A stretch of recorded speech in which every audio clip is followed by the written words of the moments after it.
So it's a week later, and Siri and I are back in the pen. She's been out all week, and she was pretty easy with letting me throw the rope over her back. She doesn't really want to fully put the halter on, so I've been letting it hang around her neck, but closed.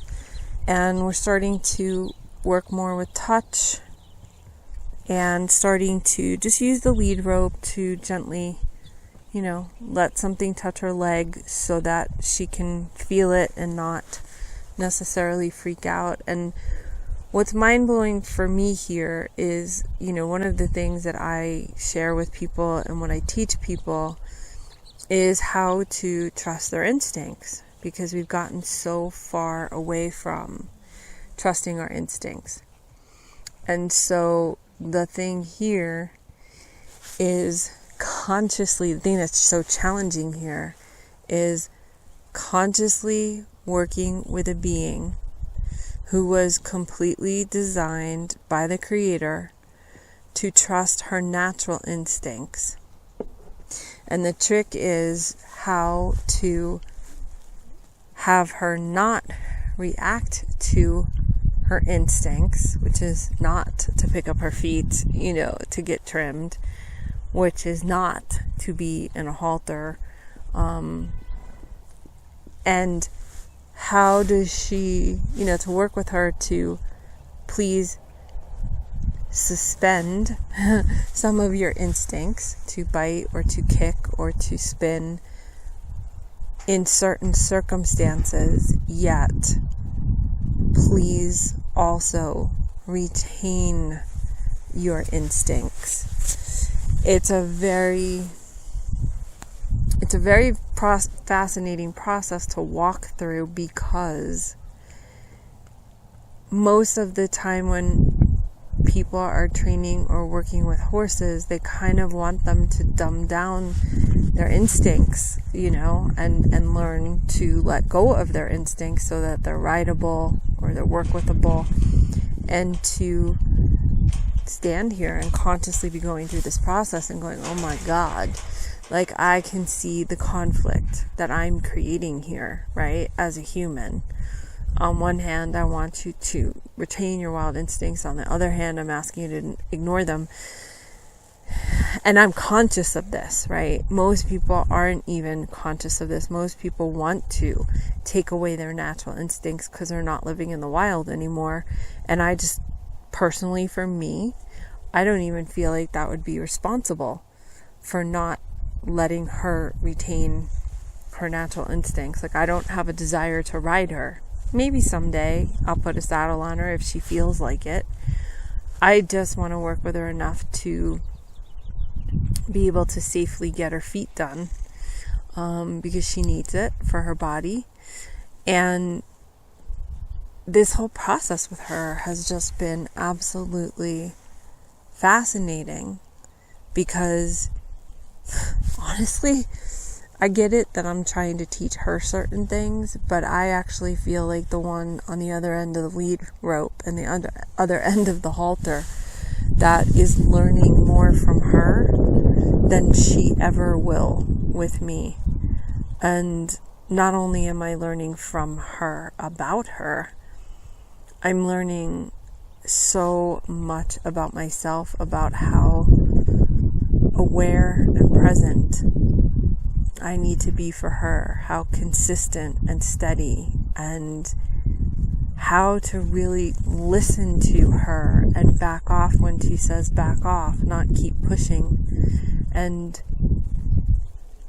how calm, like I need to be about everything. Since the day that she and I had that breakthrough, which was probably close to the first time, one of the first couple times I brought her into this little 16 by 16 pen, which is not so little, but just for us connecting and getting a halter on her. That first time when I kind of broke down and cried because I didn't realize how much fear I had in me that I was projecting at her, and when I could finally drop that out. So ever since, it's just felt like both of us are in such a better place of communication and connection. And the truth is, she may never be the horse that like comes up to me like her kids do and are happy to see me. That's okay. I'm really realizing that I wanted that so badly because of something that I felt that was missing inside of me. And that was probably validation from her, that I'm worthy or that she loves me. And the truth is, she's her. She gets to be her. If she wants to come over and hang out, great. If she doesn't, it's totally fine. But through this process that started a couple weeks ago, it's interesting how much I feel like I've grown, because I don't have that fear with her anymore. And I also don't have that sense of like there's something that she must do in order to please me. She doesn't have to do anything. She just gets to be her. When she says, okay, I think we've done enough, or I've had enough, it's up to me to listen to that and say, okay, cool, I get it. And can we just hang out and share this space together and just see how this feels? And that was just a big sigh from her. So it's a really fascinating process. I'm not saying this is for everybody. I know that there's many ways and techniques and all kinds of stuff that we can do to work with our horses to improve things. For me, on this journey, the biggest thing that I wanted was, and I didn't even expect it. Number one, I wanted to do this as gently as possible, so there's no stress. I'm not chasing her around. She doesn't have to run herself into a sweat. And number two, what I'm recognizing from all of this, in going slower, in not using the techniques, and there's nothing wrong with any of them. They're great. But for me, I just wanted to really understand and be really present for not what's just going on for me and what I'm accomplishing with her, but I really just wanted to take it slow because I want to know what's going on for her. She deserves that from me. And that's what all of these, different episodes with Siri have been about, is really understanding, well, what does the horse go through? And what does the horse have to give up? And what does the horse have to let go of? Especially a wild horse. In order to be in connection with human. And going slow with her, and hopefully, on my part, doing this in as sacred and respectful of a way as possible, and going as slow as she requires. Is it possible to do this without trauma and drama?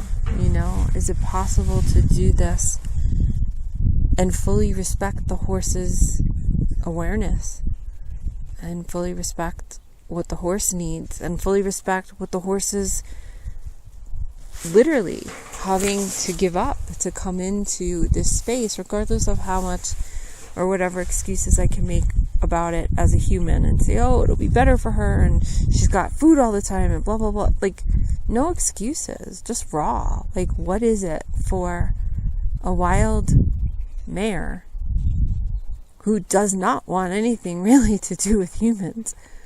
What is her perspective on, getting haltered? What is her perspective on her feet? What is her perspective on literally having to let go of some of her wild? And yet, how can I do this in a way that helps her still retain her instincts? Because, like I said, I only need a couple things from her. I need 30 to 45 minutes from her, maybe every 8 weeks. The rest of it, honestly, I want to leave that up to her. So, she seems to be doing okay. Like I said, I've got the halter around her neck, not around her face. Lead rope over her back, and we're standing here hanging out. It's about to rain. So, today's training just taught me how much more she's teaching me than I'm teaching her.